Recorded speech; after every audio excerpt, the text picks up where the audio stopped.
Afternoon. Welcome to Bhagyalakshmi Raghupath news channel. అందరూ బాగున్నారా? నేను బాగున్నాండి. నమస్తే. ఈరోజు వచ్చేసి చికెన్ పెరుగు వేసి చేశాను. ఆ కర్రీ చూపిస్తున్నాను చూడండి. చికెన్ చాలా విధాలుగా వండుకుంటాం, ఈ విధంగా కూడా వండుకుంటే కొంచెం కొత్తగా ఉంటుంది. అండ్ వీడియోకి అయితే ఒక లైక్ చేయండి, స్కిప్ చేయకుండా చూడండి. కొత్తగా ఎవరైనా చూస్తే ఛానల్ సబ్స్క్రైబ్ చేసుకోండి గైస్. ఇంకా ఈ కర్రీకి వచ్చేసి ఒక హాఫ్ కేజీ చికెన్ తీసుకున్నా. హాఫ్ కేజీ చికెన్లోని కారం, salt and garam masala, ginger garlic paste కలిపేసి మ్యారినేట్ చేసి ఒక హాఫ్ అన్ అవర్ పక్కన పెట్టుకున్నా. వీడియో లెంగ్త్ పెరిగిపోతుందని చెప్పేసి ఆ కలిపే విధానం అంతా వీడియో స్కిప్ చేశాను. అవన్నీ కలిపి పక్కన పెట్టాను.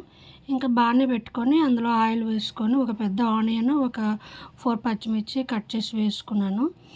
అండ్ పచ్చిమిర్చి ఆనియన్స్ ఫ్రై అవుతుండగా కొంచెం పసుపు కూడా వేసుకున్నాను. పసుపు కొంచెం ఎక్కువే వాడతాను. కర్రీ అయితే చాలా బాగా వచ్చింది చూడండి. అండ్ ఈ విధంగా మీరు కూడా ట్రై చేయండి. చికెన్ కదా అని చెప్పేసి కాకుండా మనం అప్పుడప్పుడు మార్చి వండుకుంటే కొంచెం ఇంట్రెస్ట్గా తినగలుగుతాం అనమాట. నాన్ వెజ్లో మనం తినేది చికెనే ఎక్కువ కదా. అండ్ కర్డ్ ఎక్కడ వేసాను అనేది చూడండి, మిడిల్ ఆఫ్లో వేసాను.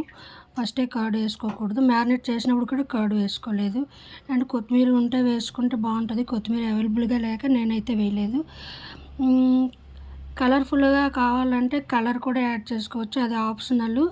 మాది మసాలా కారం ఇంట్లోని మేము పట్టించే కారం కాబట్టి ఈ కలర్లో ఉంది, మసాలా కారం కాబట్టి. ఈ కారం వేసుకుంటే ఇంక వేరే మసాలాలు కూడా ఏం వేసుకునే పని ఉండదు. ఇంకా పేస్ట్లు ఏం వేయలేదు.